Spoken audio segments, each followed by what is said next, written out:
रहीम अस्सलाम वालेकुम नादरीन, आप यूट्यूब चैनल देख रहे हैं। मैं इमरान खान हूँ। नादरीन, जाली हुकूमतें जो बनाई गई हैं, इनके फार्म 47 भी जाली हैं, इनकी हरकतें भी जाली हैं।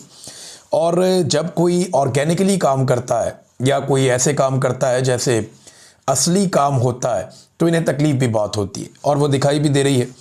ये वज़ीर आला खैबर पख्तूनख्वा जो सुहेल अफरीदी साहब हैं, ये तलबा के अंदर जाते हैं, नौजवानों में जाते हैं, बच्चों में जाते हैं, तो ये बहुत नेचुरली उनके साथ बिहेव करते हैं क्योंकि इन्हें बंदे इकट्ठे करने का, रश दिखाने की इनको ज़रूरत नहीं है ना।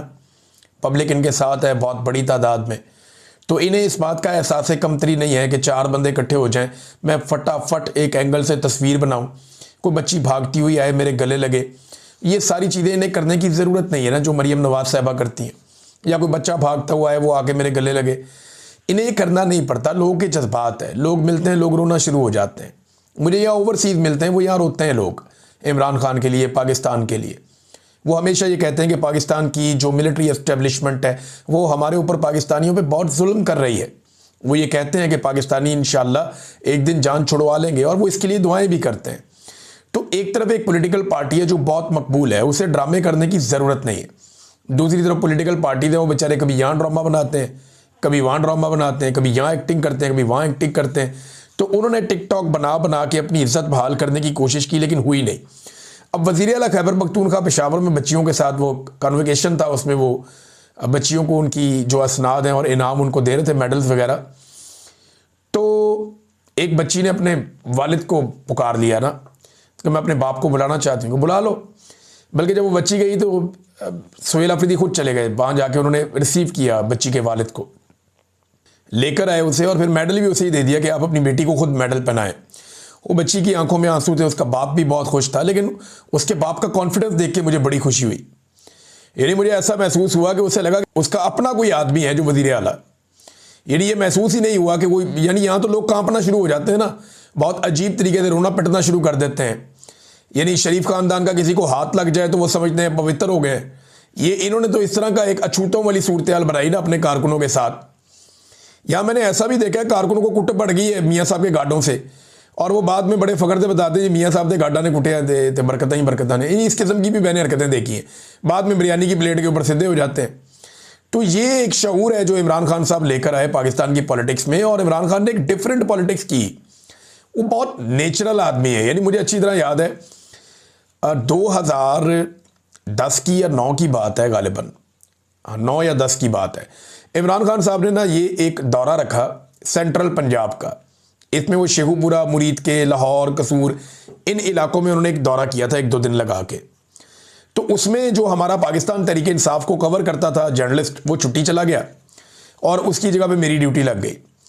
तो मुझे मौका मिला कि 2 दिन मैं लगातार देखूंगा इमरान खान किस तरीके से लोगों में जाकर लोगों को मिलते हैं। तो मैंने महसूस किया जहाँ इस आदमी को हंसी आती थी ये खुलकर हंसता था, जहाँ इमरान खान को गुस्सा आता था ये खुलकर गुस्सा भी करता था। यानी एक मैं आपको छोटा सा वाकया बताता हूँ, अब क्योंकि ये खबर तो नहीं है लेकिन मैंने खुद इसको वाकये को अपनी आंखों से देखा है। इमरान खान साहब के साथ ना उनके कोई दोस्त वगैरह भी उस दौरे में साथ थे। तो शायद कोई इमरान खान साहब का बंदा ऐसा था जिसके साथ उनका कुछ, काफ़ी दोस्तों के साथ आपका हंसी मजाक भी होता है। तो वो सामने खड़ा हुआ था, तो एक जगह पे इमरान खान साहब को लोगों ने सड़क पे ज़बरदस्ती रोक लिया इकट्ठे होकर, और उन्होंने कहा जी हम आपको पगड़ी पहनाना चाहते हैं। वो इमरान खान साहब को स्टेज पे ले गए। वो पगड़ी पहना रहे थे ना, तो सामने जो बंदा था ना वो हंस रहा था। तो मुझे आज भी याद है, इमरान खान इसको हटाओ। तो यानी बड़ा नॉर्मल बिहेव करता है इमरान खान, नेचुरली। इमरान खान साहब को ये वो इस तरह का नहीं है कि आना है आपने, जब आपको कोई हार पहनाएगा तो आपने 6 इंच नीचे होना है, हार पहनना है, फ़ौरन उतार के अपने सेक्रेटरी को दे देना है, वो वाला नहीं है। इमरान खान का बड़ा नेचुरली है। अब ये ड्रामे व्रामे करते हैं इमरान खान की नकल करने के लिए, कभी शहबाज शरीफ जाके कभी कोई और ड्रामा कराते हैं, कभी नवाज शरीफ जाके कोई गेम डाल आता है, कभी मरियम नवाज, ये सारे इमरान खान की नकलें करते करते इनकी उम्रें गुजर जाएंगी ना। ये इमरान खान बन सकते हैं, वो नेचुरल है, वो जो है वो है। और ये लोग आर्टिफिशियल है। इन्होंने ज़िंदगी में जो भी किया है उसके अंदर एक एक्टिंग है और एक ड्रामा है जो लोग क्रिएट करते हैं। अपने घर के अंदर कुछ और है, घर के बाहर कुछ और है। इनकी अपनी ज़िंदगी कुछ और है, किसी और तरह की है। यानी अपनी गाड़ियों में बैठते ही सबसे पहले तो ये अपने आप को सैनिटाइज करते हैं पूरी तरह से कि गरीबों के हाथ लग गए, अपने आप को ठीक करो। वैसे सफाई निस्फ़ ईमान है, लेकिन ये इनकी सिर्फ ये वजह नहीं होती, इन्हें गुर्बत से एक चिढ़ भी है। ये आम आदमी को, यानी मुझे अच्छी तरह याद है कि मजहर अब्बास साहब को गालिबन मरीम नवाज साहबा ने एक दिन कहा कि मजहर अब्बास साहब ये बेचारे 4 साल 5 साल नारे लगाते रहते हैं, तो इनको एक आधी थपकी तो बनती है ना कारकुन को। मुझे अच्छी तरह वाकया याद है, तो मैंने अपने कानों से सुनी हुई है ये बात। तो ये कारकुन को इतना ही समझते हैं, कारकुन की इससे ज़्यादा कोई हैसियत इनके नज़दीक है नहीं। तो इसलिए जो आदमी इमरान खान बिल्कुल एक डिफरेंट पॉलिटिक्स लेकर आ गया, अब उनकी पार्टी भी वैसी है, वो सारे लोग ऐसे ही करते हैं। तो जब एक ऐसा ट्रेंड आ गया जहाँ मिडिल क्लास आ गई सियासत के अंदर और वो नेचुरली बिहेव कर रही है, चीज़ों पे रिस्पॉन्ड भी कर रही है, तो इन्हें तकलीफ हो गई और वो होनी थी। अब नादरीन, इमरान खान साहब की रिहाई तो इन्हें करनी पड़ेगी, ये जो मर्जी कर ले, आज नहीं करनी पड़ेगी, कल करनी पड़ेगी। हाँ, आसिम मुनीर सबसे बड़ी रुकावट है इमरान खान साहब की रिहाई की, ये हकीकत है। कोई अदालत इमरान खान साहब की रिहाई के लिए रुकावट नहीं है, कोई इदारा इमरान खान साहब की रिहाई के रास्ते में रुकावट नहीं है, सिर्फ इमरान खान, और कोई हुकूमत इमरान खान साहब की रिहाई के रास्ते में रुकावट नहीं है, सिर्फ आसिम मुनीर साहब इमरान खान साहब की रिहाई के रास्ते में रुकावट है। और ये चंद लोग हैं जो रिहाई नहीं होने दे रहे, वरना इमरान खान साहब रिहा हो जाते अब तक। कोई कानूनी नुक्ता नज़र से तो उनको कैद में रखा नहीं हुआ, ये तो उनके बदतरीन मुखालिफिन कहते हैं इमरान खान साहब के, पूरी दुनिया में हर जगह पे वो कहते हैं कि जनाब इमरान खान जो है वो इसलिए जेल में नहीं है कि वो गुनाहगार है, वो इसलिए जेल में है कि एस्टेब्लिशमेंट से उसकी लड़ाई है। और आसिम मुनीर नहीं छोड़ेंगे इमरान खान को, लेकिन छोड़ना तो पड़ेगा, ये आज नहीं तो कल छोड़ना पड़ेगा। और ये मुझे ऐसा लगता है कि आनन फानन सब होगा और इन्हें छोड़ना पड़ जाएगा। और 2024 के इलेक्शन में जिसने गंद मारा है ना 2024 के इलेक्शन में, उन सब का एहतसाब होगा, उन सबको एक दिन जवाब देना पड़ेगा। ये जितने अफसर हैं या सरकारी मुलाजिम हैं जिन्हें बड़ा शौक है ना सियासत करने का, ये सारे आपको मुस्तकबिल में रायवंड के बाहर या बिलावल हाउस के बाहर बैठे हुए आपको नजर आएंगे और इनकी कोई औकात रह नहीं जाएगी। आज यानी आप अंदाजा कर दें इमरान खान को इर्रेलेवेंट करते करते कहाँ पहुंच गए। आज अब तहरीके तहफ़्फ़ुज़ आईन पाकिस्तान वाले पंजाब जाना चाह रहे हैं, उन्होंने जीटी रोड के रास्ते जा रहा है। 4 साल गुजर गए इनको रिजीम चेंज ऑपरेशन किए हुए, लगभग 4.25 साल हो गए। 4.25 साल के बाद आज भी इनकी औकात ये है कि इन्हें पूरे पंजाब में क्रैकडाउन करना पड़ता है कोई भी पॉलिटिकल एक्टिविटी शुरू होने से पहले। ये अब तक लोगों के दिल में जगह नहीं बना सके, ये अब तक लोगों के बीच में पेनिट्रेट नहीं कर सके, इनकी औकात ही नहीं बची, ये कर ही नहीं पाएंगे, इनसे होगा ही नहीं और ये नहीं कर पाएंगे। ये सबको समझ आ गई है, इनके जाने का वक्त है। आप समझें, आप ये आज नहीं तो कल चले जाएंगे, क्योंकि एक चीज भी ये नहीं संभाल सके इस मुल्क की। यानी जिन लोगों को लाया गया जाली फार्म 47 के ऊपर, वो लोग बिल्कुल नालायक, निकम्मे और नखट्टू साबित हुए, नाअहल साबित हुए। वो वैसे तो इलेक्शन नहीं लड़ सकते थे, पब्लिक में भी फारिग हो गए, लेकिन उन्होंने कोई एक काम करके नहीं दिया इस मुल्क के अंदर, अवाम के अंदर वो थोड़ी सी भी जगह नहीं बना पाए। इमरान खान साहब ने जेल से बैठ के एक शख्स को कहा कि ज़हनी मरीज है, पूरा निज़ाम साबित करने पे तुला हुआ है कि हाँ वो वाकई ज़हनी मरीज है। रोजाना कोई ना कोई ऐसा काम कर देते हैं जिसपे पूरा निज़ाम ये गवाही देता है कि इमरान खान ने जेल से बैठ के जो कहा वो ठीक कहा। यानी कभी DGISPR की प्रेस कॉन्फ्रेंस या तो क्या कोई बनता है, आप उठ के सियासी प्रेस कॉन्फ्रेंस कर रहे हैं और अजीब तरीके की आपकी बॉडी लैंग्वेज है जो किसी प्रोफेशनल सोल्जर की हो ही नहीं सकती। कभी इंडिया में देखा आपने किसी को ऐसे प्रेस कॉन्फ्रेंस करते हुए?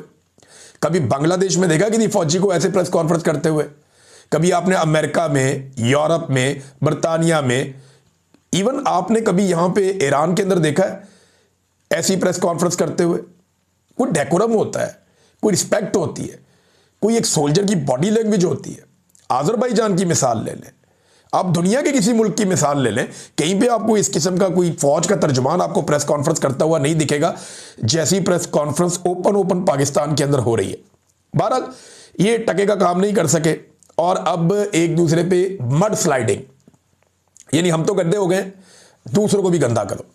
और दूसरों को गंदा करने का सबसे आसान तरीका ये होता है कि उसको फंसाओ। कल DGISPR ने कहा कि तालिबान से उन्होंने गिला किया, TTP से, कि वो PTI के ऊपर अटैक क्यों नहीं करते। और PTI ने बताया जी हमारे दर्जनों लोग शहीद हो गए। उन्होंने रिकॉर्ड निकाल के सामने रख दिया कि ये अपना रिकॉर्ड दुरुस्त कर लें आप। और आज जनाब बड़े बड़े TV चैनल के अंदर प्रोग्रामों में बिठा के PTI के लोगों को ज़बरदस्ती उनको कहा जा रहा है, अच्छा जी आप खुले लफ्ज़ों में मजम्मत करें और आप ये कहें कि तहरीके तालिबान पाकिस्तान दहशतगर्द है। भाई ये 1000 दफ़ा PTI कह चुकी है। यानी दीवार के साथ लगा के उन्हें कह रहे हैं जी आप कहें कि तहरीके तालिबान पाकिस्तान दहशतगर्द है।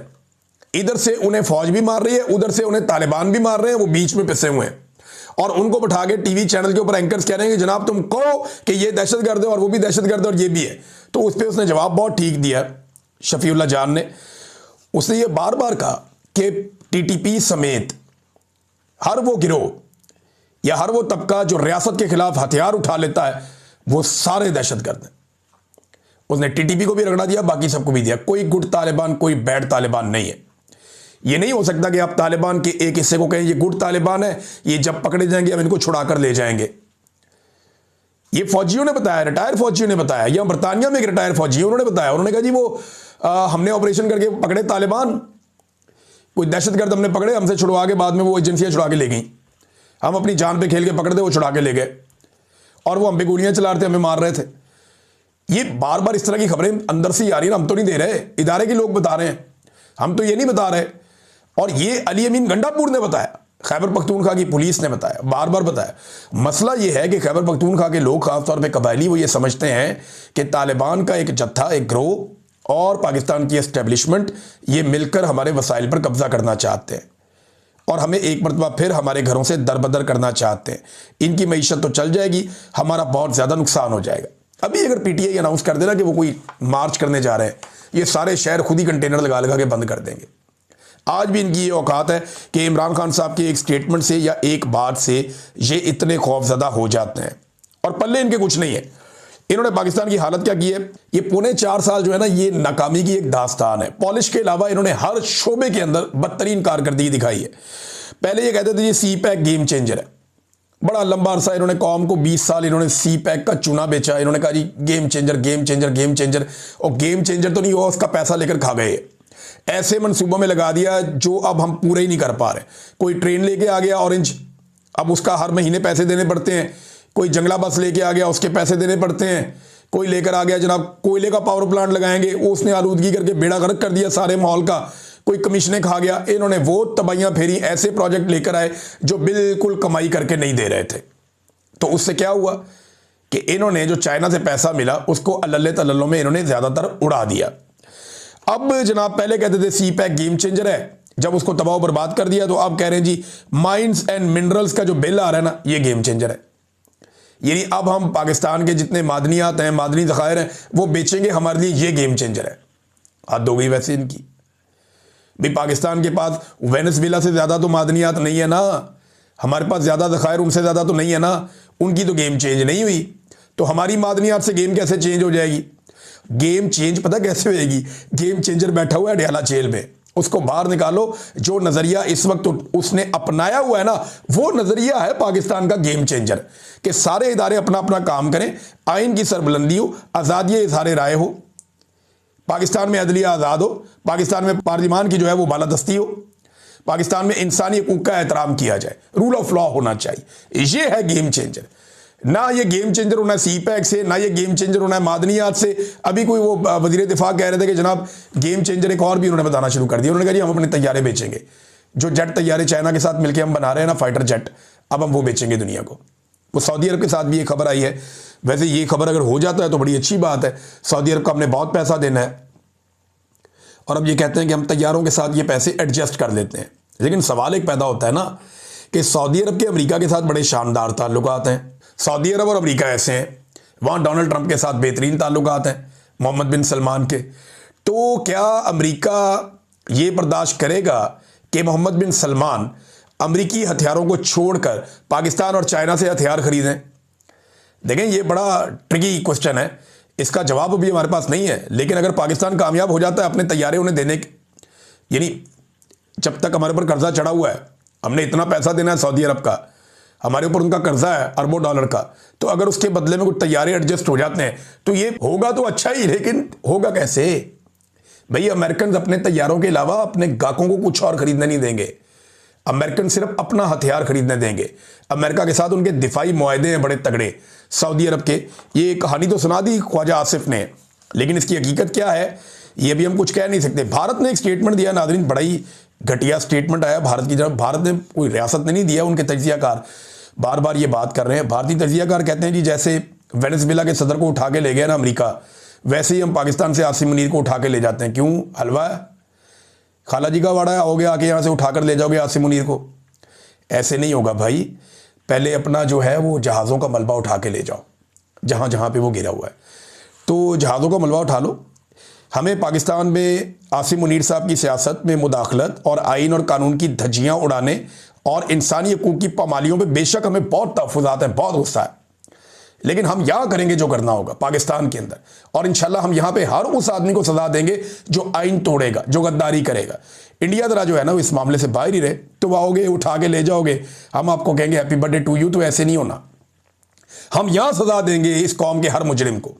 एक वक्त आएगा, याद रखिएगा, जितने डिक्टेटर कब्रों में चले गए हैं ना, इनकी कब्रों का भी ट्रायल होगा। ये कौम एक दिन जागेगी और ये एहतसाब करेगी और हिसाब मांगेगी, क्योंकि यहां पे 1 लाख आदमी के करीब खून बह चुका है। लगभग 1 लाख पाकिस्तानी अब कत्ल हो चुके हैं अब तक की इतलात के मुताबिक। जितना आप सारा दहशतगर्दी और इनकी गलत पॉलिसियों को आप उठाकर देख लें, तो ये सारे कत्लों का बोझ किसके ऊपर है? ये डिक्टेटर्स और उनकी गलत पॉलिसियों के ऊपर है। तो पाकिस्तान में इंशाल्लाह हर जालिम का एहतसाब होगा। एक दिन सब जालिम अंजाम को पहुंचेंगे, मगर ये सारा कुछ हम पाकिस्तानी खुद करेंगे इंशाल्लाह। नाज़रीन, ट्रंप की नज़रें अब ग्रीनलैंड पे है। ये ग्रीनलैंड आप, ये ज़्यादातर आइसी किस्म की ज़मीन है, बहुत यहाँ पे बर्फ़ है, लेकिन यहाँ पे भी जियोलॉजिकल सर्वेज कुछ बताते हैं कि मालो दालत हो सकता है। लिहाजा ट्रंप की यहाँ पे नज़रें कहते दिफाई नुक्ता नज़र से बहुत इंपॉर्टेंट है। अब वहाँ मुसीबत पड़ी हुई है कि ट्रंप क्या ये भी कर देगा। देखिए, अमेरिकन की प्रोफेशनलिज्म को आपको मानना पड़ेगा, उनके फौजियों की। जब वो एबटाबाद में आए ना, तो उनका कोई नुकसान नहीं हुआ। वो यहाँ से कैसा ज़बरदस्त ऑपरेशन करके वो उसामा बिन लादेन को उठा कर ले गए। ये बड़े लंबे अरसे तक फौजी हमें ये कहते रहे कि जी वो तो आया ही नहीं, उसामा बिन लादेन यहाँ था ही नहीं, ये तो सारा झूठ ऑपरेशन है। फिर एक दिन हमने इनसे कहा कि यार ये बात तुम लोग खुद क्यों नहीं करते कि उसामा बिन लादेन यहाँ पे नहीं था और अमेरिका नहीं उठा कर लेकर गया। हमें रोज़ाना कह देते हो कि जनाब हम ये बात करें, मीडिया को रोज़ाना आप कहते हैं कि हमारे पास ज़राए से खबर आई, सिक्योरिटी ज़राए, उसामा बिन लादेन नहीं था, ये था वो था। खुद कह दो, खुद इन्होंने कभी नहीं कहा। तो फिर मीडिया को भी समझ आई कि नहीं, उसामा बिन लादेन को ही चुप कर लेकर गए हैं वो। तो उन्होंने बड़ा प्रोफेशनल ऑपरेशन किया था एबटाबाद में, जहाँ पाकिस्तान की मिलिट्री की इंस्टॉलेशन हैं। अब जब वेनेजुएला में उन्होंने ऑपरेशन किया है, तो 55 उन्होंने फौजी कमांडो और अफसरान उनके मारे हैं, क्यूबा के और वेनेजुएला के। अमेरिकन फौजी इतनी तैयारी के साथ इतने तगड़े होके आए थे, एक भी अमेरिकी फौजी नहीं मारा गया। 55 के मुकाबले में एक भी नहीं मारा गया। हालांकि ये बाहर से आए, अलग जगह पे आए, वहाँ पे आके उनके मरकज़ में, उनके दिल में उन्होंने अटैक किया और अटैक करके अपने मकासद अचीव किए और वहाँ से वापस भी चले गए। बड़ा प्रोफेशनल ऑपरेशन था। कोई और फोर्स मुझे नहीं लगता दुनिया में ऐसी है किसी के पास जो इस नौइयत का, इस लेवल का ऑपरेशन इस वक्त कर सके। अमेरिकन जो है वो इसमें काफ़ी आगे हैं। नाज़रीन, अमेरिका ने रूसी बहरी जहाज़ भी जब्त कर लिए हैं और वेनेजुएला का जो तेल है उस पर भी अब अमेरिकी इख्तियार है। ये तो डोनाल्ड ट्रंप ने साफ कह दिया कि ये तेल निकलेगा यहाँ पे और इस्तेमाल करेगा इसको अमेरिका।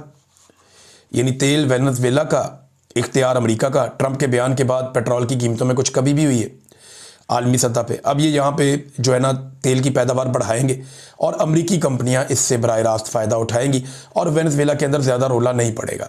जो रोला डालेगा वो उसको भुगतेगा भी। और इनिशियली एक गारंटी के तौर पर ऐसा लगता है कि मादुरो जो है, निकोलस मादुरो जो साबिक सदर है वेनेजुएला का, वो अमेरिका के पास रहेगा। उसके बेटे ने देखो स्टेटमेंट कैसा अजीब दिया। उसका बेटा कहता है कि हम बहुत मजबूत हैं, हम महफूज हाथों में। यार, आपके बीच में से आके वो आपके अब्बा जी को उठा के ले गए। नंबर 1 आदमी जो वेनेजुएला का है, तो आप महफूज हाथों में। वो जब दिल करे जिसको मर्जी उठा के ले जाए। और डोनाल्ड ट्रंप ने ये कहा भी है कि हम ये कर सकते हैं, बार बार कर सकते हैं, कहीं पे भी कर सकते हैं। अमेरिका ने 2 बहरी जहाज़ भी अपने कब्जे में लिए और मुबैना तौर पर ये बहरी जहाज़ रशियन है और ये तेल लेकर जा रहे थे। अमेरिका के मुताबिक ये गैर कानूनी तेल लेकर जा रहे थे वेनेजुएला से, तो उन्होंने वो कब्जे में ले लिए। अब वहाँ से जो भी निकलेगा अमेरिका की मर्जी से निकलेगा। पाकिस्तानी वज़ीर दिफा ने एक अजीब स्टेटमेंट दिया। उन्होंने दावा किया कि अमेरिका और वेनेजुएला के मामले पर ट्रंप की नाराज़गी के खतरे को मोल लेते हुए पाकिस्तान ने एक वाज़े और जुर्रतमंदाना मौक़िफ़ इख्तियार किया है। हमने तो नहीं सुना। हमने तो जो सुना है वो ये था कि सूरत हाल के ऊपर हमारी नज़र है, अपने शहरियों की हिफाजत हमारी तरजीह है, मामला अमन व अमान से हल किया जाए। इन्होंने तो कभी नहीं कहा, कहीं नहीं कहा कि जनाब अमेरिका ने गलत किया, एक और मुल्क के अंदर घुस के जाके वहाँ कार्रवाई डाल दी। ख्वाजा आसिफ कह रहे हैं कि फिर ये तो वो प्यूटन भी कर सकता है जाके यूक्रेन के अंदर। ख्वाजा आसिफ ये कह रहे हैं कि पुतिन जाके यूक्रेन में भी ये कर सकता है। लेकिन क्या पाकिस्तान ने डोनाल्ड ट्रंप के या अमेरिका के इस कदम की मजम्मत की है? अगर तो की है तो स्टेटमेंट निकाल के हमारे सामने रखें, हमें पता चल जाएगा कि इन्होंने मजम्मत की है और अमेरिका की नाराजगी मोल ली है। ख्वाजा आसिफ पाकिस्तान के मीडिया में कोई और कहानी सुनाते हैं कि नहीं जी नहीं, पाकिस्तान ने बड़ा खतरा मोल ले लिया है, हमने बड़ा मौक़िफ़ दे दिया है, और वो जो मौक़िफ़ है वो जो अंग्रेजी में जारी हुआ है उधर कोई और कहानी सुना रहे हैं कि हम सूरत हाल को देख रहे हैं, अमनो अमान से रहे सारे। वहां कहानी कोई और है, इधर कहानी कोई और है। ये इसी तरह करते हैं। ये बाहर मुल्कों में जाके कहते हैं इमरान खान जो है वो कट्टर मजहबी आदमी है, या पाकिस्तान में आके कहते हैं यहूदियों का एजेंट है। और ये मुनाफिकत इनकी अब इसलिए पकड़ी जाती है, पहले काम चल जाता था, अब सोशल मीडिया का दौर है, लोग पकड़ लेते हैं। इसी वजह से इन्हें नींद नहीं आती, इसी वजह से ये परेशान है। वो DGSPR ने कहा ना बयानिए के ऊपर, मैं सुन रहा था उनका क्लिप, वो मैं बार बार सुना, मैं हैरान हो गया कि कितना खौफ और कितना आसाब पे सवार है इनके सोशल मीडिया, कि वो ये कहते हैं कि देखें ये कैसे बयानियां बनाते हैं, कोई कर सकता है, कोई नहीं कर सकता। तो वाकई जो इमरान खान ने कर दिया वो आप में से कोई भी नहीं कर सकता। अब तक के लिए इतनी, अपना ख्याल रखिएगा, अपने इस चैनल का भी। अल्लाह हाफ़िज़।